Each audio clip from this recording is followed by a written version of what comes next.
నిన్న బహిరంగ సభలో మాట్లాడుతూ ఇష్టం వచ్చినట్టు ఒక ముఖ్యమంత్రి స్థాయిని కూడా మర్చిపోయి నేను ముఖ్యమంత్రి అనే విషయాన్ని కూడా మర్చిపోయిండు రేవంత్ రెడ్డి గారు. ఇంకా పిసిసి అధ్యక్షుడనే భావిస్తూ ఉన్నట్టు కనిపిస్తూ ఉన్నది.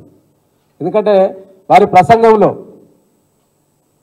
నాటి మాజీ ముఖ్యమంత్రి గారిని, మా పార్టీ వర్కింగ్ ప్రెసిడెంట్ గారిని, మా మాజీ మంత్రివర్యులు హరీష్ రావు గారిని ఇష్టం వచ్చినట్టు తులనాడే వ్యవస్థను నిజంగా కూడా తెలంగాణ ప్రజలు సిగ్గుతో తలవంచుకుంటా ఉన్నారు.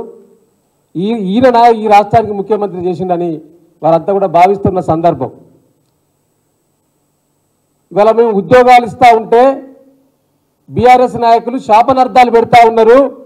యువకులారా, నిరుద్యోగులారా గమనించండి అని రెచ్చగొడతా ఉన్నాడు. అయ్యా రేవంత్ రెడ్డి గారు, నేను నిరుద్యోగుల పక్షాన మిమ్మల్ని ప్రశ్నించదలుచుకున్నాను. మీరు వచ్చిన ఈ 75 రోజులలో ఎక్కడ ఉద్యోగాలు ఇచ్చిర్రు? మీరు ఇచ్చిన ఉద్యోగాలు ఎక్కడి అవి? ఎవరి హయాంలో నోటిఫికేషన్ ఇచ్చిర్రు? ఎప్పుడు జరిగినాయి అవి? నేను చాలా ఇది దయచేసి చూపించాలి. నోటిఫికేషన్తో సహా మెడికల్ హెల్త్ స్టాఫ్ నర్సింగ్ అని చెప్పి మేము స్టాఫ్ నర్సులకు ఉద్యోగాలు ఇచ్చినామని చెప్పి ఎల్బీ స్టేడియంలో పెద్ద ఎత్తున సభ పెట్టాడు రేవంత్ రెడ్డి గారు. ఇది డిసెంబర్ 30వ తారీఖు 22 నోటిఫికేషన్ ఇచ్చినాం. ఆగస్టులో 23 ఆగస్టులో పరీక్షలు నిర్వహించి వారందరికీ కూడా ప్రక్రియను మొత్తం పూర్తి చేసినాం. మీరు వచ్చినాక పత్రాలు ఇచ్చి పోజులు కొడతా ఉన్నారు. ఇది గురుకుల ఉద్యోగాలకు సంబంధించిన నోటిఫికేషన్. ఇది 9,000 ఉద్యోగాలకు పైగా నాటి ముఖ్యమంత్రి కేసీఆర్ గారి ప్రభుత్వ హయాంలో ఇది ఏప్రిల్ 5, 23లో ఇచ్చినాం. ఇది మొత్తం దీనికి ప్రక్రియ మొత్తం కూడా ఆనాడు బీఆర్ఎస్ ప్రభుత్వం ఉన్నప్పుడే కూడా పూర్తి చేయడం జరిగింది. ఎన్నికల కోడ్ వచ్చిన తర్వాత వాటి అన్ని కూడా ఆపివేయడం, బ్రేక్ పడడం జరిగింది. మీరు వచ్చిన తర్వాత దాన్ని పూర్తి చేసి అది కూడా మేమే ఇచ్చినామని చెప్తా ఉన్నారు.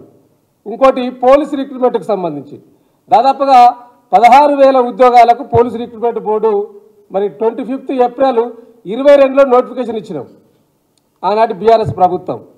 కానీ మీరేం చెప్తా ఉన్నారు? పోలీసు ఉద్యోగాలు 15,000 మేమే ఇచ్చినాం, స్టాఫ్ నర్స్ ఉద్యోగాలు 5,000 మేమే ఇచ్చినాం. అదేవిధంగా గురుకుల ఉద్యోగాలకు సంబంధించి కూడా దాదాపుగా 9,000 ఉద్యోగాలు, వాటిని కూడా వివిధ కేటగిరీలో పీజీటీ, టీజీటీ, డిఎల్, జేఎల్కి సంబంధించిన గురుకులాలకు సంబంధించిన కూడా అవి కూడా మేమే ఇచ్చినామని మీరు ఏదైతే అబద్ధాలు, అసత్య ప్రసాదాలు చేస్తూ ఉన్నారో వీటన్నిటి కూడా తెలంగాణ సమాజం గమనిస్తూ ఉన్నది. కాబట్టి మీరేదో ఉద్యోగాలు ఇస్తే కూలుకునే వ్యవస్థ మాది కాదు. ఇలా మీరు ఉద్యోగాలు ఇవ్వలేదు. మీరు ఇస్తానన్న హామీలు కూడా ఇప్పటిదాకా మా మాజీ మంత్రివర్యులు చెప్పారు.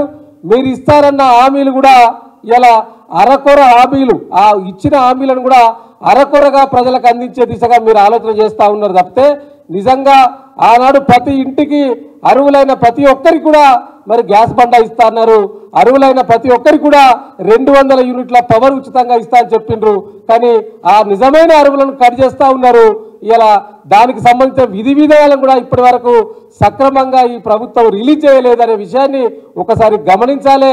ఇవాళ మీరు మాట్లాడుతున్న ప్రతిదీ కూడా ఇవాళ కేసీఆర్ గారు మరి తెలంగాణ రాష్ట్ర ప్రతిష్టను దేశం మొత్తం, ప్రపంచం మొత్తం కూడా ఇటువైపు చూసే విధంగా మరి యొక్క 9.5 సంవత్సరాల వారి పరిపాలన కొనసాగిస్తే కేసీఆర్ గారు చేసిన వేటి కూడా ఆనవాళ్ళు లేకుండా చేస్తామని మీరు ఏదైతే చెప్పారో మరి ఆనవాళ్ళు లేకుండా చేస్తారంటే కేసీఆర్ గారు కట్టించిన సెక్రటేరియట్లలోనే మీ కుర్చీ ఉన్న విషయాన్ని మీరు మర్చిపోకూడదు రేవంత్ రెడ్డి గారు.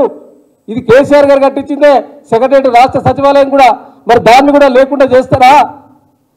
కాబట్టి ఇలా ఆనవాళ్ళు లేకుండా చేస్తారలో భాగమే కాళేశ్వరం ప్రాజెక్టును కూడా మీరు లేకుండా చేయాలని ఒక కుట్ర, ఒక పెద్ద కుట్ర దాంట్లో దాగి ఉన్నది.